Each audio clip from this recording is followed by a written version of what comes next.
Well, let me begin this morning with a little quiz. How many Episcopalians does it take to change a light bulb? Have I offended anyone so far? Huh? How many Episcopalians does it take to change a light bulb? Change a light bulb? My grandfather gave that light bulb to the church. Now we can pick on Episcopalians. They just happen to be first in the alphabet, I think, when I came around. But, you know, when you think about it, all of us in the church, even in our lives, we struggle with that notion. We struggle with what was and what should be and what we think should always be. We call it tradition. The elements we cling to, that we become proud of, things that have made us. We all come from a church or religious tradition.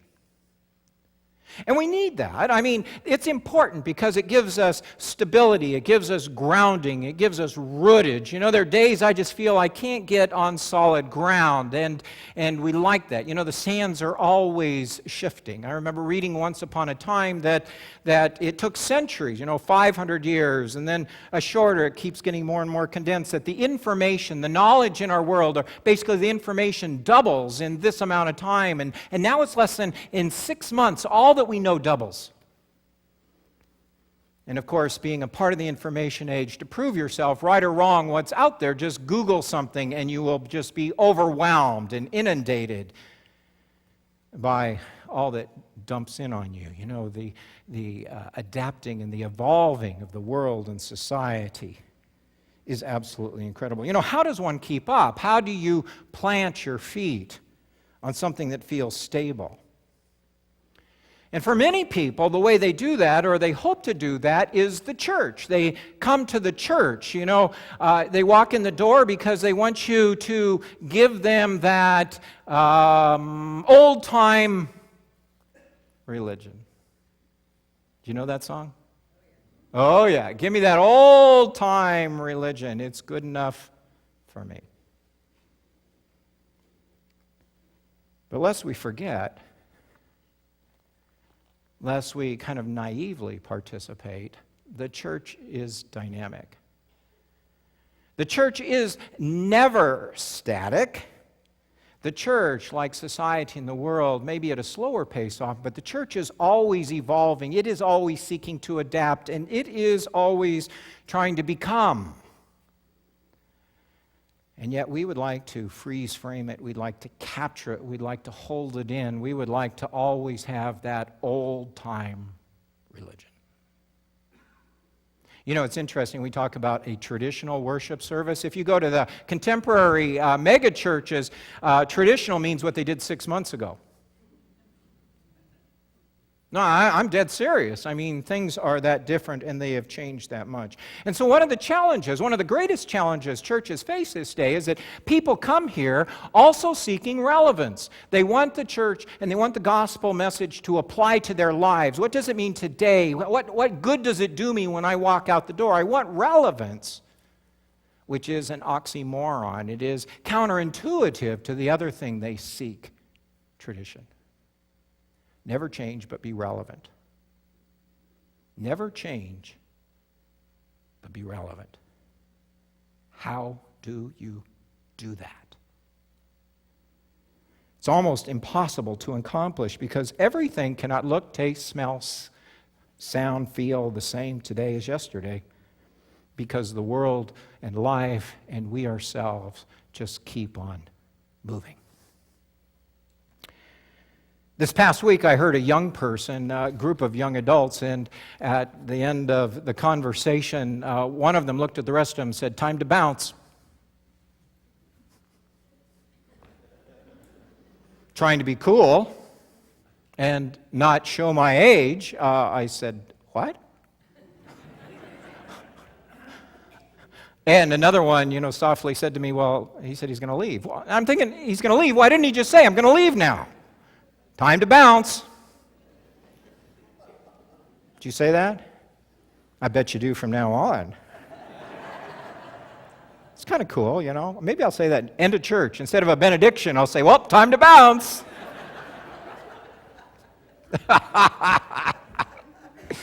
Yeah. And we think it's goofy or changed, but it's always been that way. Words evolve, people evolve, situations evolve. The gospel evolves. The hard part is we want to cling to some things. It's difficult for all of us to do, to change, to be a part of that. And within churches, we can say, well, woe is me, how do we do that? Or we begin to examine what it really means. And are the things we cling to, and I think this is at the heart of the text today, are the things we cling to about us or about God in us? Are they rules and laws and regulations and rituals that we've kind of developed that serve us well at times, but are they really about us or are they about God?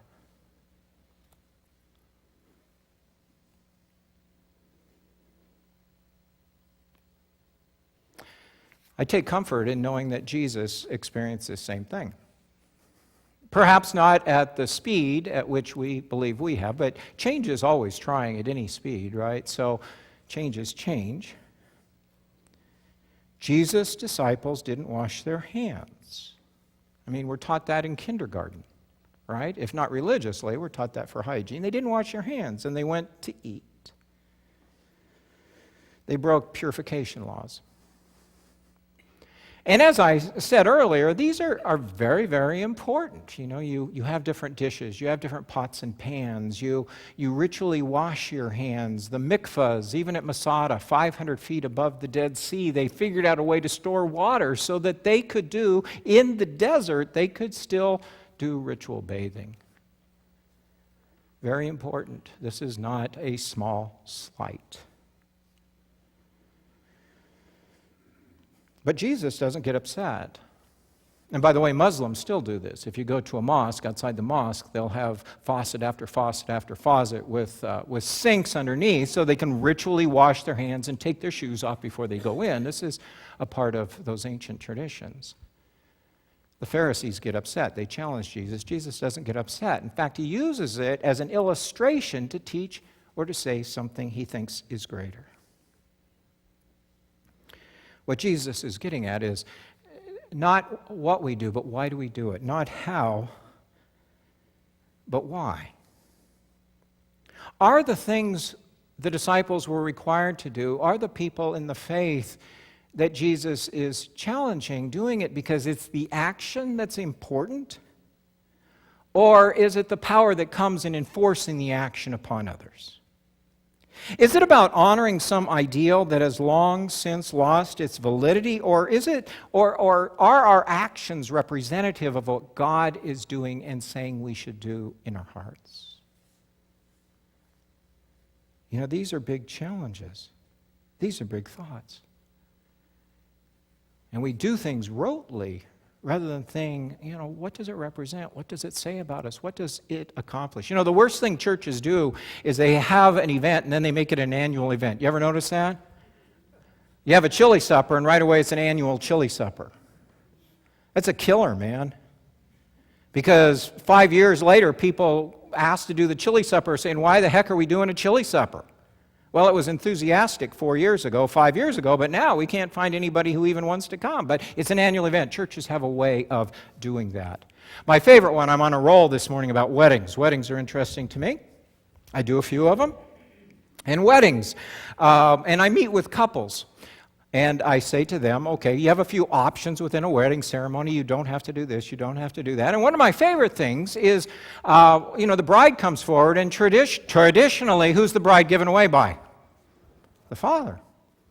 Well, I always say, in this age of equality, this age of sharing parenting, in this age of all these things, wouldn't it be nice? The father walks the bride down the aisle, and then we invite the mother of the bride up, who does most of the work behind the wedding anyway, right? Father pays for it, mother does all the work, and then the parents of the groom are left out. Invite them forward too. You're merging two families. It seems like just a wonderful, wonderful, relevant part of the ceremony. You know how many people want to do it? Very, very few, because the bride wants to be given away by the father. But why is a bride given away by the father? Because he's going to get a cow.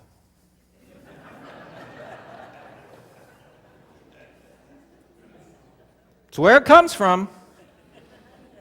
If she's really good, maybe 2 cows. I don't know, but that's where it comes from. She's property. He's giving away property. It's a legal, societal deal, which is very different. Now, I don't care if they do that, but you understand? You know, it's like, why are there groomsmen? Groomsmen are originated because they're to protect the bride from someone who might steal her during the wedding ceremony. That's why you had groomsmen. Okay? Oh, let me go to my favorite one. Here's my favorite. I always encourage brides and grooms to take all their pictures before the wedding. You know, you look better. And in Florida, it's sweaty, you know. You look better. Very few people want to do that. Why? The bride doesn't want the groom to see her before the wedding. Amen? They've been living together for 2 years.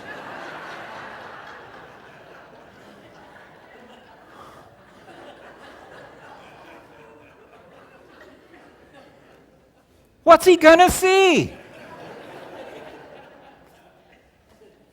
What's it all about? What are we about? Why do we do what we do?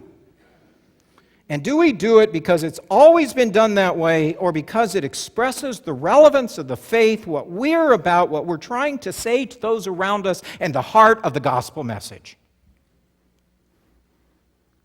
You know, Jesus uses that example of the man who gives the money and stands and beats his chest, remember? And Jesus says, well, go in the closet and do that praying. Go pray in the closet. It's not about that. It's about your heart. It's about something deeper. You know, when I came here 11 years ago, and believe it, in November it'll be 11 years. Oh my gosh. There was an audible gasp every time I moved away from the pulpit to preach. Some found it refreshing. I think others found it threatening. But you know, whether the sermon is preached from the pulpit or from here, it's not about where it's preached from, is it? Isn't it? I mean, the message is still the same. The medium in which it's delivered might be a little different, the package, but the message is still the same. And I suspect if I laughed and someone went back to the pulpit, people would do just the opposite. We have and we will continue as a church to go through transition and change. It is life. And in many ways, it is real life. It is vitality. Younger people come, older people go, births, deaths, staff come, staff go. Someday I will go.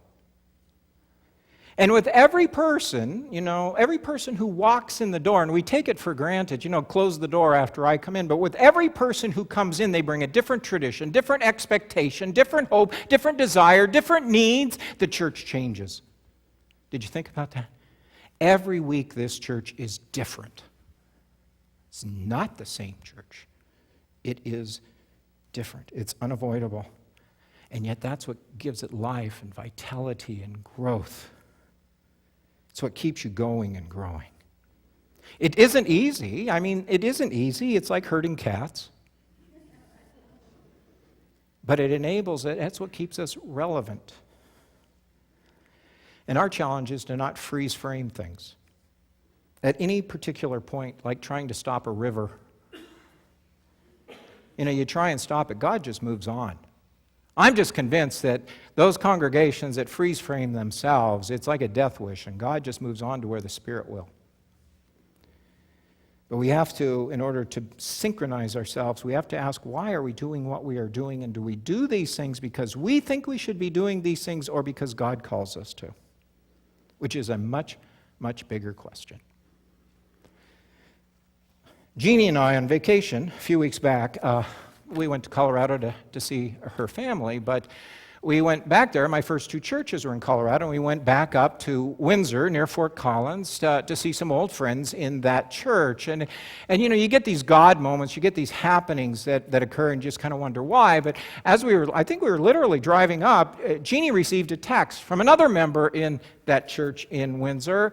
And the woman said to us, said to Jeannie actually, she texted in there, she said, we were celebrating the 75th anniversary, something like 75th anniversary of the congregation, and the current minister was standing up reading history, and the things we were celebrating was the remodeling of the church and the expansion of the church and the starting of a preschool at that time, which is still going on, this preschool. And she said, I was sitting there listening to these things, and I thought these all started when you were here. Now, it's not about me. I want you to get past that. It's not about Gene. It's not about us. It's the fact that when those were started, there was tons of pushback. Why do you need a new preschool? We got plenty here. There's not enough kids. Why do you want to do that? Why would that be important? Why would you want to do anything that reframed and remodeled and improved your facility? Why would you want to come? A lot of pushback. And yet, nearly 25 years later, the preschool is still going. It's one of the largest and most successful in town, and the building and all of that. You look back at those battles you fight and those things you move because they're important. Not because they preserve the church with a small c, but they preserve the church with a big C. There's, at the Loveland Church, I know our adults were there on a mission trip at our Loveland Church. Their minister of faith formation, who's 27 or 28 now, came up and he said, my family came to that church and I was a product of that preschool.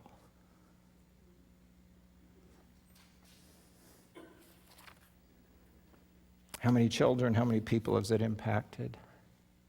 Why do we do what we do? What battles do we fight that are worth fighting? And do we get upset and worked up over things that are really inconsequential?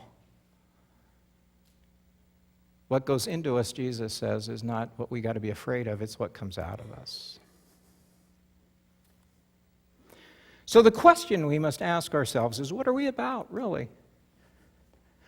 What do we let get in our way of performing the ministry of Jesus Christ in this age, time, and generation? Do we let our own pride, our inability to welcome new and different and alternative ways of thinking, stuff that we are convinced or we've projected onto God and said that's kind of God's will, when really it's our manipulation to try and get God to do our will, our personal will, not God's? And are they worth hanging on to, or are we called to be about something greater, something that emanates from truly having Christ in our hearts? If Christ is in our hearts, what comes out of us will be very, very different. Friends, it's a question that each generation, not just this, but each and every generation of disciples must ask themselves. And the answer, right or wrong, up or down, left or right, good or bad, inside or outside, bold or not, the answer will be what we live or die for.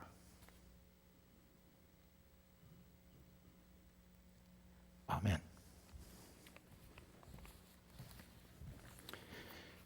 At